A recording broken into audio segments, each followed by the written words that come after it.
Welcome to Craving the Heat, where desire takes the lead and every story leaves you wanting more. Don't forget to like, subscribe, and share your thoughts in the comments and keep up with our latest naughty stories. It started like any other evening. The city was draped in rain, slick streets reflecting the amber glow of streetlights. I'd stayed late at the office, finishing a report that should have been done hours ago. My energy was low, my mind weary, and I was ready only for the thought of a warm bed and a quiet night. That was when he appeared outside the office lobby, his dark coat cleaned slightly from the drizzle, a small, polite smile on his face. He was my driver Thomas hired months ago through a company service to make my long nights more manageable. Someone I barely noticed beyond the occasional polite greeting and routine ride home. That night, however, something felt different. Maybe it was the late hour, the emptiness of the streets, or the way the rain seemed to amplify the quiet hum of the city. But there was a tension in the air between us I hadn't noticed before. As I slid into the back seat, exhausted, Thomas glanced at me through the rearview mirror, his expression a mixture of caution and curiosity. We exchanged brief words about traffic, the weather, nothing more. But every syllable seemed heavier than it should have been, weighted with something unsaid. As we drove, the silence stretched longer than usual. Normally he was invisible in the background, a professional presence, a fixture I barely acknowledged. But that night I found myself observing him, the way his fingers gripped the wheel, knuckles white from concentration, the curve of his jaw sharp in the dim interior light, the occasional glance in the mirror that lingered just a second too long. I tried to shake the feeling that something was shifting, that the ordinary boundaries between us were being tested. Moment came on the highway, miles from anything resembling a familiar street.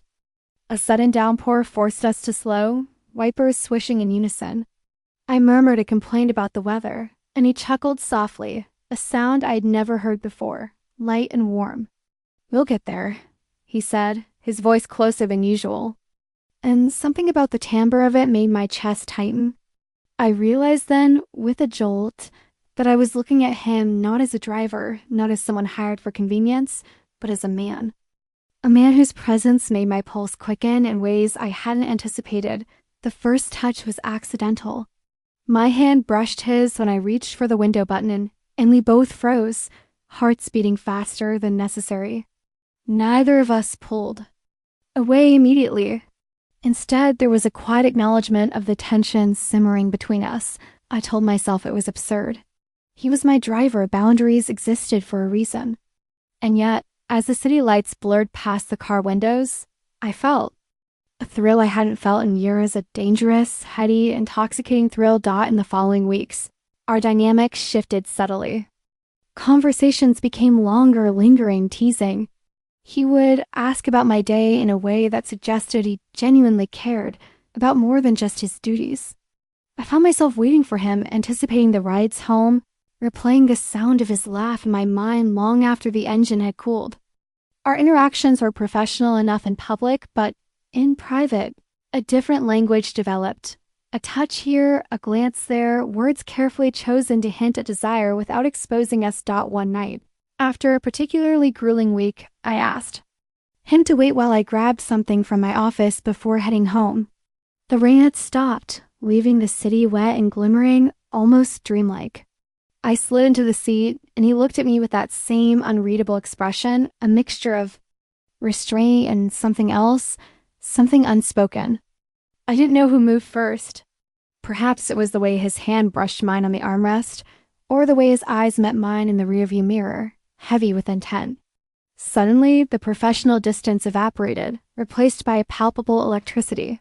Our first kiss was hesitant, awkward at first, the kind that speaks of curiosity, of temptation, of the thrill of the forbiddens. But it ignited a fire that neither of us could deny. In that car on that rain-slick street, with the hum of the city around us, the world contracted to the two of us, and everything that had been hidden, restrained, unspoken, surged to the surface. From that night onward, we became secret accomplices. In a dangerous, exhilarating game. Our encounters were carefully planned, woven into the mundane patterns of life so no one would suspect. Afternoon rides extended with intentional detours, brief stops under the guise of errands, whispered conversations. Over the hum of the engine, every touch, every fleeting glance, every unspoken promise carried the weight of risk and the thrill of desire. I felt alive in a way I hadn't in years. My marriage had become routine, predictable, safe, had lost its appeal. Thomas's presence reminded me of who I was before responsibilities and routines had dulled my senses. In his arms, I remembered the rush of being truly desired, of being seen without pretense. And yet, guilt was a constant companion. Every time I returned home, every time I looked at my husband, I was reminded of the betrayal, the duplicity, the line we were crossing. The affair escalated, moving beyond the car, to hotel rooms rented under false names, to late-night walks along empty streets, to moments stolen in the shadow corners of the city. We were careful, calculating, but the desire always pushed the boundaries. And with each encounter, I felt the weight of the impossible choice, the love I had once known in my marriage, the life I had promised to uphold, versus the intoxicating, consuming passion I now craved. The tension became unbearable one night, when a sudden accident, a minor collision in the rain, forced us to pull over.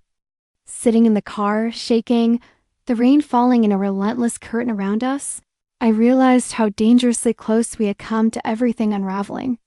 And yet, in the aftermath of that scare, we held each other longer, kissed harder, as though the near miss made our connection all the more urgent, all the more necessary. Eventually, reality began to intrude. The strain of secrecy, the fear of discovery, the gnawing guilt, it all became heavier. My husband's intuition sharpened. He began noticing the small changes, the distracted glances, the tension I carried even in his presence. Thomas and I knew that the time for recklessness was ending, that our connection, though undeniable, could not exist without consequences. The night we decided to end, it was quiet, almost anticlimactic. We met at the old bridge where the city lights reflected in the water, holding each other in silence. There were no accusations, no dramatic confessions. Only the weight of knowing that some connections are too intense, too dangerous, to exist in the light. We kissed one last time, a farewell filled with longing, regret, and the bittersweet knowledge that our secret fire would live on only in memory. In the weeks and months that followed, life returned to its prescribed rhythm. I watched Thomas drive, past occasionally, a pang of longing shooting through me each time. I returned home, maintained a charade of normalcy with my husband, and carried the secret flame of our passion quietly, privately, as a hidden part of myself. Sometimes I wondered what might have been if boundaries had not existed, if courage had overridden caution. Even years later, when I think of him, I can feel the rain on my skin, the hum of the engine, the soft brush of his fingers against mine, the electric thrill of desire on that one late night ride home. And I know without a doubt that some connections, once formed, never truly fade. They remain secret and potent, shaping us in ways no other love could. The weeks that followed that night ride became a strange blur of emotions and stolen moments. I found myself anticipating this simple routine of work, knowing that Thomas would be there, waiting outside. A silent presence that suddenly carried the weight of something far greater than duty. Every interaction, no matter how small a glance, a smile, the way he adjusted the rearview mirror was charged with tension. I began to notice the little details about him I had never paid attention to. The faint scent of his cologne that lingered after he opened the car door, the way his voice softened when he asked if I was tired, the subtle way his eyes seemed to follow me when he thought I wasn't looking. My home life became increasingly difficult to navigate. David, my husband, remained kind and oblivious in most ways, yet I sensed a growing distance in his own way, a subtle tension that I could neither address nor alleviate. The guilt gnawed at me, a constant companion that reminded me I was walking a dangerous line. Yet the pull toward Thomas was irresistible, a magnetic force I could not deny. The thought of seeing him again, of being in that private space where our connection existed, unrestrained, kept me awake at night, my imagination filling in every detail, every whispered word. every tentative touch, one particularly cold evening. Thomas arrived to pick me up, and the air between us was heavier than usual. Rain had returned, a steady drizzle that made the streets glisten and the city feel intimate and claustrophobic all at once. I slid into the back seat silently, my fingers brushing the leather seat as if bracing myself for what was to come. He glanced at me in the mirror, his expression unreadable, and for a moment, I wondered if he would speak, or if he too was caught in the thrall of the same dangerous desire that consumed me as we drove. Words began to flow slowly at first, hesitantly, then with increasing intensity. We spoke of everything and nothing, our conversation dancing between casual updates about life and confessions we had never dared voice. There was a vulnerability there that terrified and exhilarated me, the sense that we were both stepping into something irreversible.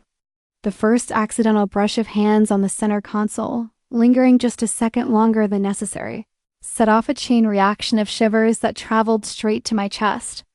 I realized then that our connection was no longer a fleeting thrill, it was a force, a hunger that had rooted itself deep inside both of us. The affair deepened with every encounter. I remember nights when the office building was empty, when he would suggest detours that led us into quiet streets or deserted parks.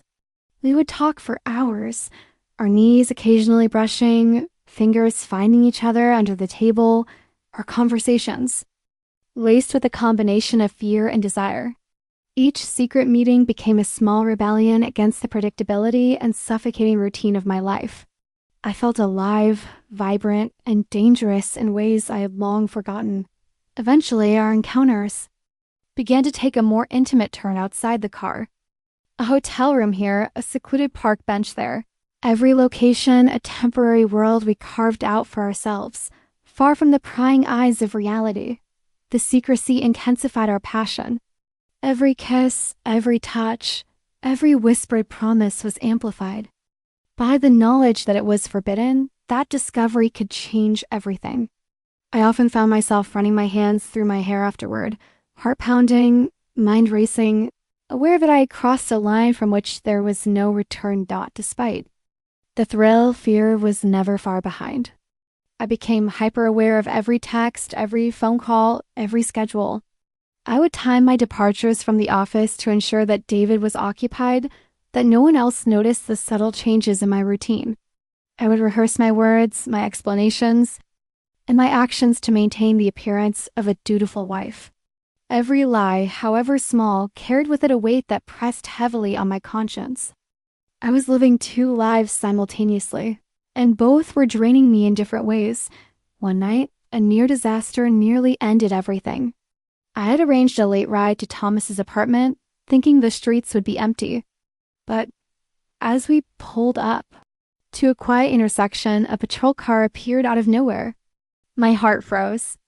Thomas remained calm, subtly gesturing for me to stay silent, and I held my breath as the officer passed. The encounter lasted only moments, yet the adrenaline surge lingered for hours, binding us together in a mix of relief, excitement, and terror. That night, the intensity of our bond grew even more, a combination of fear and desire that neither of us could escape. Months passed in this dangerous rhythm. I began to notice a change in myself, subtle but undeniable. I was sharper, more observant, more willing to challenge the monotony of my daily life. Thomas had awakened something long dormant and need to feel alive, desired, and in control of my own destiny. Yet, at the same time, the guilt was relentless. I would watch David move through our home, the unassuming routines of our life together, and my chest would tighten. I loved him in my own way, I thought, yet the love I felt for Thomas was sharper, more urgent, consuming every corner of my mind. One evening, after a particularly intense encounter in the quiet of a deserted city street, I found myself sitting, alone in the car, my head resting against the window, tracing droplets of rain as they slid down the glass. Thomas sat silently beside me, his hand brushing mine now and again, offering small comfort and connection. I realized then that our affair had grown beyond desire. It had become an anchor, a lifeline in a world that felt increasingly rigid and confining. And yet, The knowledge that it could not last loomed over us, a dark cloud threatening to break apart everything we had built in stolen fragments. Eventually, the inevitable confrontation with reality arrived. David began to notice subtle changes. Questions forming in his eyes, a quiet suspicion that neither of us could entirely dismiss. I found myself pacing at home, rehearsing stories, thinking about how long I could sustain this secret without disaster. And through it all, Thomas remained a constant, steady presence. His own desire and fear mirrored in my own. We had both become addicted to the thrill, to the connection, to the impossible intimacy we had nurtured in the shadows. The night we agreed to end, it was quiet, almost painfully so. We met at a secluded overlook, city lights shimmering below, and held each other in silence. Our conversation was sparse, carefully measured, but every word carried weight.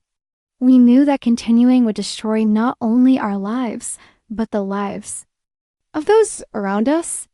And yet, letting go felt like tearing a part of myself away. We kissed one last time, a gentle acknowledgement of the bond we shared, the fire we had ignited. In the lives, we would return to lives that would never include each other and the way we wanted Dot in the months and years that followed. Life resumed its measured rhythm. I maintained appearances, engaged in routines, and carefully hid the ache that lingered in my chest. Thomas continued his work, professional, courteous, and distant, as though our connection had never existed. And yet, the memory of him, the touch of his hand, the timbre of his voice, the thrill of the forbiddance remained, a quiet, constant flame inside me, shaping who I had become, reminding me of a side of myself that had been awakened and could never be fully extinguished. Even decades later, when I remember that night ride home, I can feel the rain on my skin, hear the hum of the engine, and sense the unspoken connection that had changed everything. The love we shared, impossible and forbiddance, had left its mark permanent and inescapable. It was a love that could not exist in the open, yet it remained a defining force in my life, a secret fire that shaped me, haunted me, and reminded me of the depth of desire, longing, and connection I was capable of feeling. The weeks after that, fateful night blurred together, a mixture of longing, guilt, and quiet exhilaration. Each morning I would wake with the memory of Thomas pressing close beside me, the faint smell of his cologne still lingering in my hair, the echo of his voice, whispering something trivial yet intimate, and the ache would rise again, stubborn and unrelenting. I moved through my days like a phantom, smiling at colleagues, nodding at David's routine observations, answering polite inquiries about my life, but my mind never lingered in the present. It always drifted back to him, to that stolen space, where the world had narrowed to just the two of us. Every ride became a study in tension, in subtlety, and the delicate dance of desire and restraint. I found myself reading into the smallest gestures, the way his hand lingered a fraction longer on the steering wheel, the soft inflection in his voice when he asked if I was comfortable, the fleeting glance in the rearview mirror that made my heart lurch. And I knew with equal certainty that he noticed everything about me too. The way I twirled a strand of hair absent-mindedly, the quiet catch in my voice when I laughed, the way my fingers grazed the edge of the sea as if seeking some anchor. To reality, home life became unbearable in ways I could barely articulate. David's presence, once comforting, now felt distant and hollow. The sound of his laughter no longer resonated with me in the same way. The warmth of his hand brushing. Mine was sterile, lacking the electricity that only Thomas could evoke. I loved him, yes, in the steady, familiar way one loves a safe harbor, but I craved the storm that Thomas brought into my life, the unpredictability, the intensity, the way he saw me not as a wife or a figure to maintain appearances for, but as a woman, complex, desiring, alive.